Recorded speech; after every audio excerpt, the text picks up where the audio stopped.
दोस्तों, मैं आज फिर आई हूँ आपके लिए एक और नई मूवी लेकर।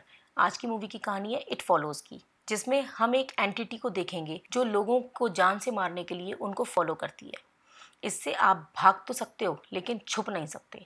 वहीं इससे बचने का एक ही उपाय होता है कि आप किसी इंसान के साथ इंटीमेट हो जाओ, जिससे ये एंटिटी उसके पीछे पड़ जाए। मैं उम्मीद करती हूँ कि आपको ये मूवी ज़रूर पसंद आएगी। कहानी की शुरुआत होती है जहाँ हम देखते हैं कि एक लड़की भागते हुए अपने घर से बाहर आती है। वो किसी चीज़ को देखकर डर गई थी। उसके पीछे उसका बाप आता है, लेकिन वो भागकर कहीं चली जाती है।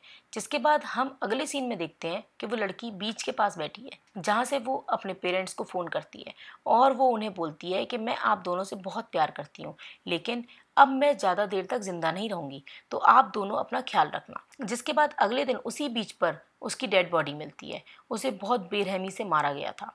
उसे शायद उसी चीज़ ने मारा था जो उसका पीछा कर रही थी। इसके बाद अगले सीन में अब हम एक दूसरी लड़की को देखते हैं जो स्विमिंग कर रही होती है। तभी उसकी बहन वहाँ आती है, जो उससे उसके नए बॉयफ्रेंड के बारे में पूछती है, जिस पर वो शर्मा जाती है और अपनी बहन को बताती है कि वो दोनों आज शाम को डेट पर जाने वाले हैं। इसके बाद शाम को उस लड़की को दो दोस्त भी मिलने आते हैं, जहाँ उसका एक दोस्त उसके डेट पर जाने के बारे में सुनकर नाराज़ हो जाता है, क्योंकि वो भी उसे पसंद करता था। अब इसके बाद लड़की अपने बॉयफ्रेंड के साथ डेट पर मूवी देखने जाती है, जहाँ पर हॉल में लड़के को एक येलो ड्रेस में एक लड़की दिखती है, जिसे दिखाकर उसका बॉयफ्रेंड लड़की से पूछता है कि क्या उसे भी वो लड़की दिख रही है, जिस पर लड़की कहती है कि उसे कोई लड़की नहीं दिख रही। इस पर वो घबरा जाता है।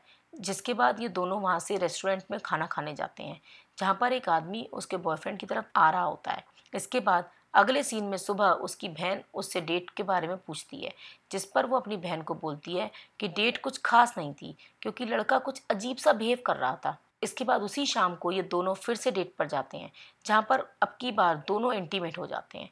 जिसके बाद लड़का लड़की को बेहोश कर देता है और जब लड़की को होश आता है तो वो खुद को एक चेयर पर बंधा पाती है, जहाँ लड़का उसके सामने खड़ा होता है। वो उससे बोलता है कि मैं तुम्हें कुछ बताना चाहता हूँ। वो उससे बोलता है कि बहुत दिनों से एक एंटिटी उसका पीछा कर रही थी, क्योंकि वो एक दिन एक बारटेंडर लड़की के साथ इंटीमेट हो गया था, जिसकी वजह से वो आज तक डर डर कर जी रहा था। इसलिए उसे उससे पीछा छुड़ाने के लिए जल्दी किसी के साथ इंटीमेट होना था, जो वो आज उस लड़की के साथ हो गया।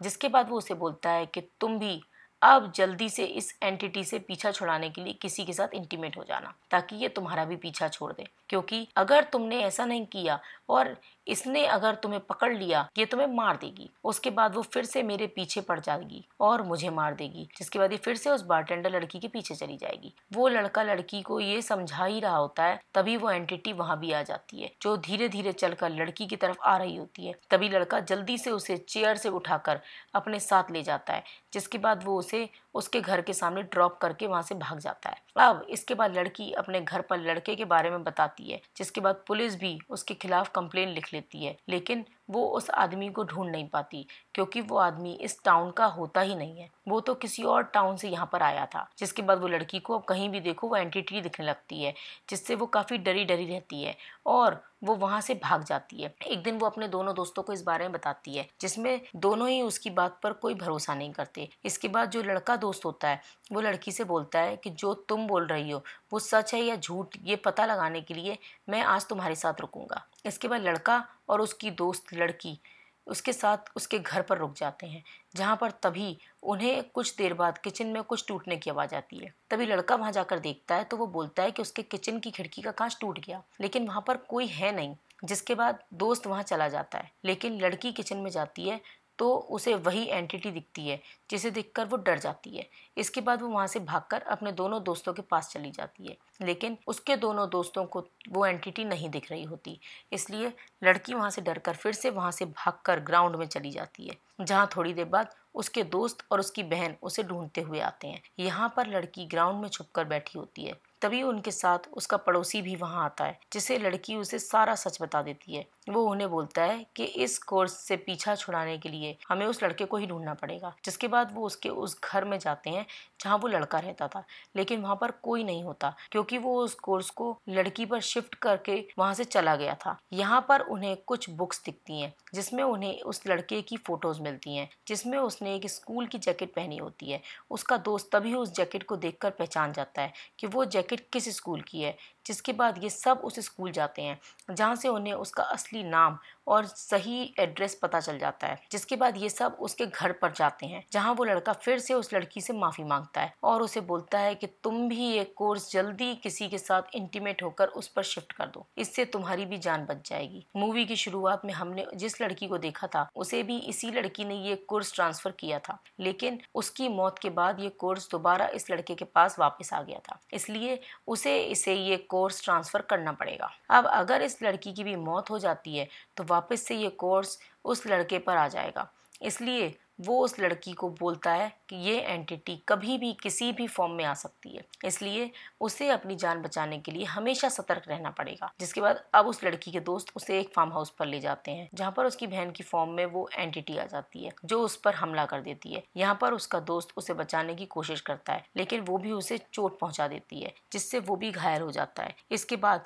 अब सब अंदर घर में आ जाते हैं, जिसके बाद लड़की उस पर गोली बरसाने लगती है लेकिन एंटिटी पर इसका कोई फर्क नहीं पड़ता। इसके बाद अब वो एंटिटी उसके दोस्त की शक्ल लेकर दरवाजा तोड़कर अंदर आ जाती है, जिसके बाद वो लड़की वहां से गाड़ी लेकर भाग जाती है। उसके दोस्त उसे बहुत रोकने की कोशिश करते हैं लेकिन वो डरकर वहां से कार में भाग जाती है जहां आगे जाकर उसका एक्सीडेंट हो जाता है। जिसके बाद वो होश आने पर खुद को हॉस्पिटल पाती है जहां पर वो अभी भी डर रही होती है। तभी उसकी ये हालत देखकर उसका पड़ोसी उसे बोलता है कि वो उसके साथ इंटीमेट होना चाहता है ताकि लड़की का कोर्स उस पर आ जाए।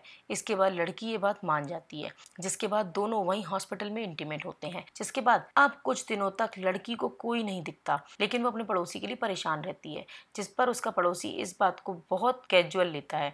वो उसे बोलता है कि ऐसा कुछ नहीं है, उसे अब तक कोई एंटिटी नहीं दिखी, क्या पता ये लड़की के दिमाग का वहम हो। इसके बाद उसी रात लड़की अपनी खिड़की से उस पड़ोसी को बाहर चलता हुआ देखती है जो सीधा पड़ोसी के घर में घुस जाती है। जिसके बाद वो समझ जाती है कि ये उसका पड़ोसी नहीं बल्कि वही एंटिटी है, इसलिए वो अपने पड़ोसी को फ़ोन करती है लेकिन उसका फ़ोन बिजी आ रहा होता है। जिसके बाद वो दोबारा देखती है कि वो एंटिटी अब उसके घर में घुस गया है, इसलिए लड़की उसके पीछे पीछे जाती है जहाँ वो उसकी माँ बनकर उसको बाहर रूम से आवाज़ लगाती है। लेकिन बाहर से लड़की उसे बोलती है कि ये तुम्हारी माँ नहीं बल्कि वही एंटिटी है, इसलिए दरवाज़ा मत खोलना। लेकिन वो उसकी बात नहीं समझ पाता और दरवाज़ा खोल देता है और वो एंटिटी उस पड़ोसी को मार देती है। जिसके बाद अब दोबारा से वो एंटिटी उसके पीछे पड़ जाती है। अब लड़की का दोस्त उसे बोलता है कि वो उसके साथ इंटीमेट होना चाहता है ताकि वो एंटिटी उसके पीछे पड़ जाए, लेकिन लड़की अपने दोस्त को मना कर देती है। वो उससे बोलती है कि वो एंटिटी उसको भी मार देगी। जिसके बाद अब ये सब मिलकर उस एंटिटी को मारने का प्लान बनाते हैं। ये लोग एक स्विमिंग पूल में जाते हैं जहाँ पर उस पुल के आसपास इलेक्ट्रिक डिवाइस रख देते हैं ताकि वो एंटिटी आए तो ये उसे इलेक्ट्रिक शॉक देकर मार सके। जिसके बाद ये लड़की भी उसी पूल में कूद जाती है और अब उस एंटिटी का वेट करने लगती है। जिसके थोड़ी देर बाद वो एंटिटी वहाँ आ जाती है, लेकिन वो एंटिटी भी काफ़ी समझदार होती है। वो उल्टा वो इलेक्ट्रिक डिवाइस पानी में लड़की के ऊपर फेंकने लगती है। तभी उसकी दोस्त उस एंटिटी पर एक कपड़ा डाल देती है, जिसके बाद लड़का उस एंटिटी को गोली मार देता है जिससे वो पानी में गिर जाती है। लेकिन फिर भी वो उस लड़की का पैर पकड़े रखती है। जिसके बाद उसका दोस्त उस एंटिटी के सर पर गोली मारता है, लेकिन जब वो कपड़ा हटाते हैं तो उन्हें बस वहाँ खून दिखता है, जिससे उन्हें समझ आ जाता है कि उनका ये प्लान भी फेल हो गया है। जिसके बाद अब वो लड़की अपने दोस्त के साथ इंटीमेट होने को राजी हो जाती है, जिससे वो कोर्स अब उसके दोस्त पर आ गया है। अब कुछ दिन बीत जाते हैं, जिसके बाद अब उस लड़के को कुछ लड़कियां दिखती हैं जिसके बारे में लड़का सोचता है कि क्यों ना मैं इनमें से किसी एक के साथ इंटीमेट हो जाऊं जिससे मेरा कोर्स इन पर शिफ्ट हो जाए। लेकिन उसकी उन लड़कियों से बात करने की हिम्मत नहीं होती। जिसके बाद ऐसे ही कुछ दिन और बीत जाते हैं, लेकिन अब लड़के को कोई एंटिटी नहीं दिख रही होती, जिससे उन्हें लगता है कि शायद वो बला इसके सर से टल गई। जिसके बाद हम देखते हैं कि ये दोनों एक जगह पर टहल रहे होते हैं। तभी वो एंटिटी पीछे से आती हुई दिखती है और ये मूवी यहीं पर ख़त्म हो जाती है।